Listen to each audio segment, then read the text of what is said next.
I know there's no Western Pizza where you are there on the left coast, Glenn, but you probably could grab a Western Pizza tonight, sit down and watch a Game 6. I'd be surprised if you're not watching it. Oh no, I'm all in. Like I am all in. That one game when they got away from playing hockey was disappointing, but other than that, I think they win tonight and we do see a Game 7. And by the way, you're on a roll betting, so I don't know why anyone wouldn't just be going with Barney on all of this. I mean, I got a text right after the Hamilton game saying, "Hey, I won this bet by a half a point." I told it yesterday with Maz. If people weren't listening, I took the Riders to score 27 and a half or over 27 and a half points. So I needed them to score 28 points. Lauther misses that field goal and I'm like, no way. And I'm like, oh, single point. I'm like, yeah, the old Rouge single. Yeah, so I had to text you there. That was a lot of fun. Hey, those games, and we talked about it yesterday as well. Like those are games that sometimes teams, they let get away and they don't win them. Riders went in. It wasn't pretty, although at times they looked really good. They got the win in Hamilton. A lot of times a tough place to play. Yeah. I mean, a lot of good things here. First of all, I love the way their defense is playing against the run. That's a couple of good running backs back to back. Greg Bell, Hamilton, and William Stanback against Ottawa. And I don't think the opponent has rushed for over 50 yards in either game. So you're now forcing teams into second and long, which allows Corey Mace to do a lot of different things defensively. And I think that started to really show up in the second half of the Hamilton game. A.J. Allen, good for him in his first start. I thought he played very well. Nice to see A.J. Ouellette have his longest run of the year, or really of his career. And score. That was a big play to get him going as well. And, it was nice to see Roland Milligan come up with a big play and sort of get on track after being nicked in the first game. So those were some highlights right out of the gate. But here's what's most impressive. You're right, Barney, that games like this, especially when you're on the road, slip away from you most of the time. Unless you have a leader who is continuing to break down the game at the quarterback position, even in the bad times. So what you see from Trevor Harris is a lot more peaks and valleys, but in the valleys he's learning. And Trevor in the fourth quarter had obviously figured out that there is a Keyshawn Johnson answer offensively here. And that It wasn't always smooth for them offensively, but in the fourth quarter when they had to have it, Keyshawn Johnson comes up with 100 or 80 of his 120 yards. Mm-hmm. And it didn't look like no matter what Hamilton could do defensively, they tried a lot of different looks, some man, some zones. Yeah. And Keyshawn Johnson beat him. So, that's your quarterback continuing to sort of break down the game as it's going on and not worry about those low moments. They've given up some passing yards now. There are some concerns. And for all of those who are betting the point spreads, they want their kicker to make more field goals. Well, let's go to that. And then we've been kind of talking about it for a day and a half here, and rightly so. There's some misses. You and I talked about on the program last year when he went through that funk. Yep. And it just, couldn't get it. He's a competitor. Again, I know him, played hockey with him this winter. Like, he's got dog in him, and it's going to bother him, and he could go on a run. And Justin Duncan, hour one, we'll hear him again a bit. Like, everyone says it's a tricky place to kick in Hamilton. So if you're maybe off a bit, you're in your own kitchen after an early miss. Like, what's your take on that stadium and how the wind swirls or does whatever?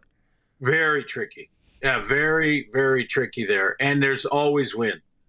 And many times I think even we have said up in the booth, and we're way up there in Hamilton, that, cards and monitors are getting blown around because it for some reason, it's just the direction of the stadium or something. It is tricky.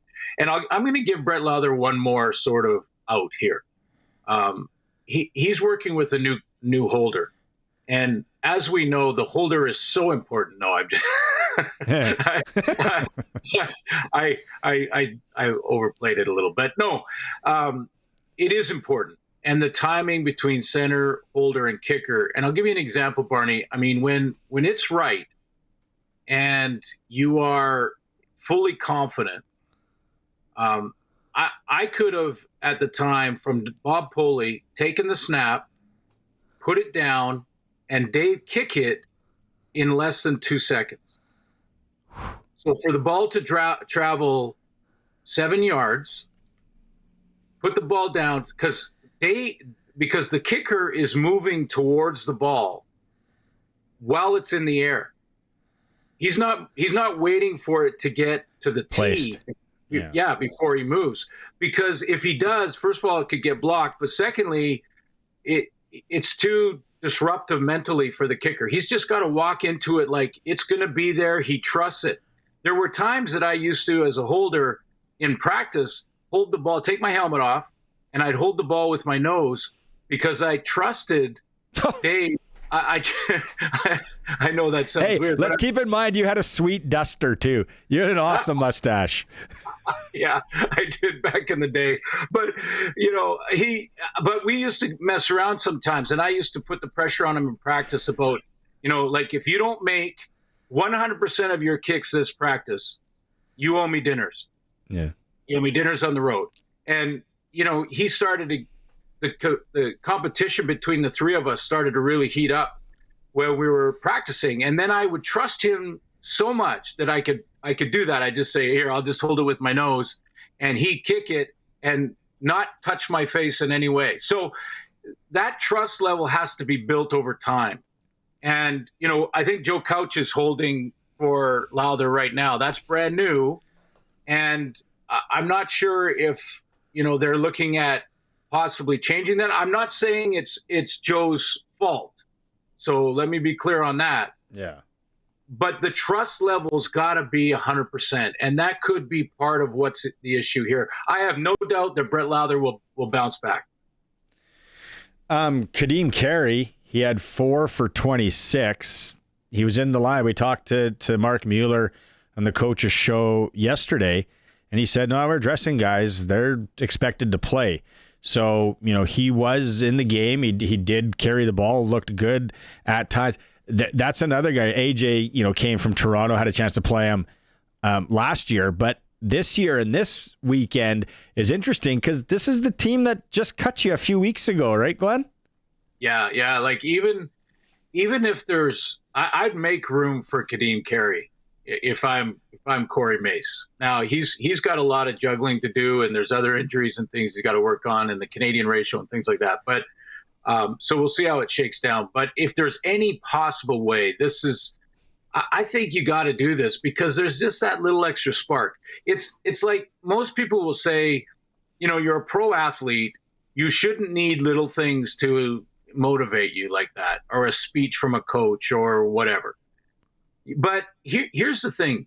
How many times have we seen the opposition give you a little bit of locker room billboard material where they said something to the media, they disrespected you, they said, we're going to walk over this team or whatever it is, and you took that and you put it on the bulletin board in your locker room, and it just made it personal. It just made that little bit of a difference, and you're going to see the best of the opponent. And that's what Kadeem Carey would bring to this. He still will be a pro, and he's going to give it every game he's got, but there might be just a little more in there, a little more juice from Carey. So I'm getting him on if I can, Well, and that's what I asked and yesterday, and we asked Darian, is like, and then I asked Arash, because Arash, had a chance. He's talked to him. I don't know how much you've talked to Kadeem Carey over the years. He's had a chance to kind of talk to him. I said, what kind of guy is he? Is he like that team guy?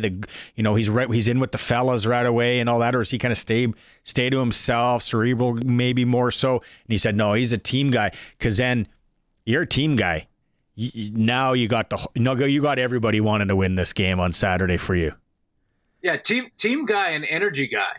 Like, those 26 yards that he rushed for, and again, great game by Ouellette, don't get me wrong, but those 26 yards that Kadeem rushed for were exciting yards. I mean, there was one run, I think he broke 4 or 5 tackles. That's infectious. I think I even mentioned in the broadcast, I thought runs like that get your defense fired up while they're watching from the bench, because you just refuse to go down. And AJ's, had many of them, but you saw that in Kadeem, and then his helmet goes flying off and he's laughing and joking around and gets back in the huddle and say, "Let's go, boys." I mean, that's a ton of fun. And I'm telling you, it's infectious through the whole team, whether you're on the field with them or on the sideline. So that's what Kadeem brings. And again, I don't think AJ is going to ever, he's not the type of guy to take a play off, let alone a day off. But there's nothing like the motivation you gain by the guy behind you on the depth chart being great. And honestly, I could tell you a ton of examples.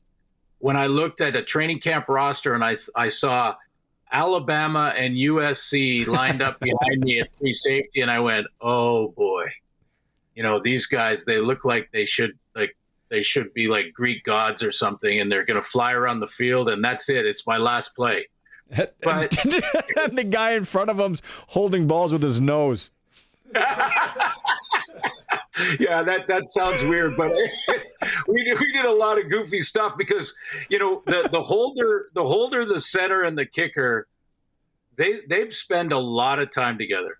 I mean, we're talking hours upon hours before and after practices, and you start to just get a little squirrely if you don't mess around. I want to talk more about the game on Thursday coming up here in Toronto. Let's go back last week. Maz and I yesterday, I said Calgary over Toronto 29-19.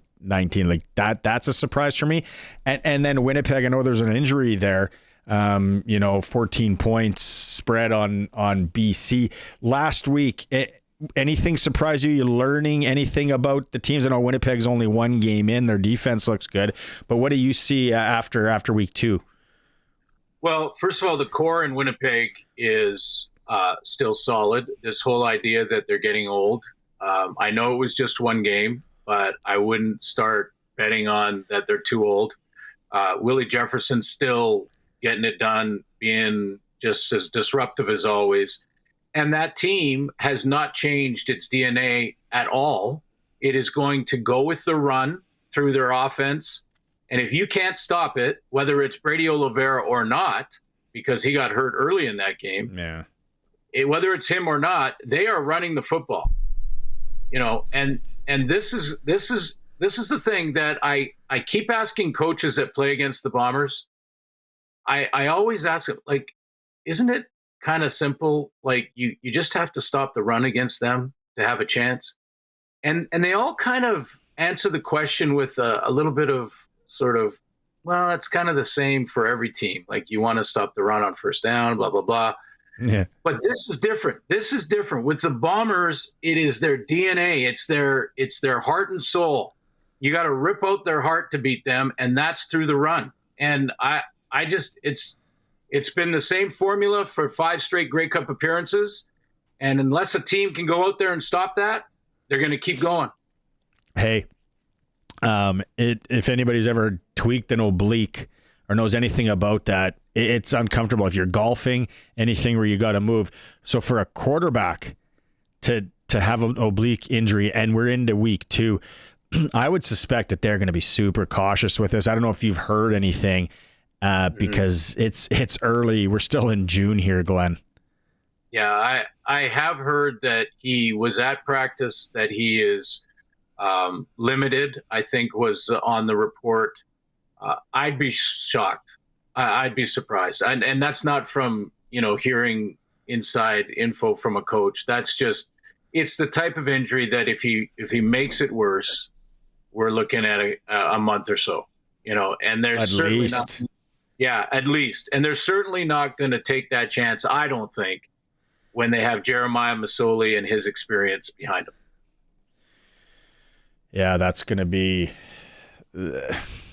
I would say, it might be a while 2 weeks, 3 weeks. If it's bad, depends how bad it is, I guess, too. And then Calgary Stampeders. Like, should I put a future on them for the Grey Cup? Like, what's going? Well, they're way better on defense. They're faster. I mean, pick six and a couple interceptions, sacks. You know, Vernon is that big play guy, and we're seeing on the feed right now some big plays from Vernon Adams. Again, a Kadeem Carey like infectious enthusiasm is what you get from Vernon Adams. So he will still make a mistake or two, and sometimes that costs the team. But you know, I think you could say that for every quarterback. So I think this is a team that feels refreshed, has reset. But here's the thing with the Argo game. This idea that the Argos could lose their whole defensive line, their middle linebacker in Wynton McManus, their star tailback who had over 1,000 yards, and not have their starting quarterback available yet, and still just kind of roll along just because they're champions. Yeah, no, that's not going to happen. So while we predicted Winnipeg to be maybe getting old, that didn't happen, and I don't think it's going to happen. And we predicted that Toronto would probably struggle out of the gate because of all the people they lost. That appears to be happening. So we'll see. We'll, and like I said, we'll look more into the matchup and matchups on Thursday when we talk. All right, good one. Have a nice evening. Go Oil. Let's hope there's a game 7. It should be a good watch. Well, if the Oilers aren't going to play with a sense of urgency tonight, then they don't deserve it. They don't deserve it. So I think they will too, Barney. Let's go. Let's go, All Oil. Right. All right, on. Okay, talk to you Thursday, Glenn. Okay, buddy. Thanks.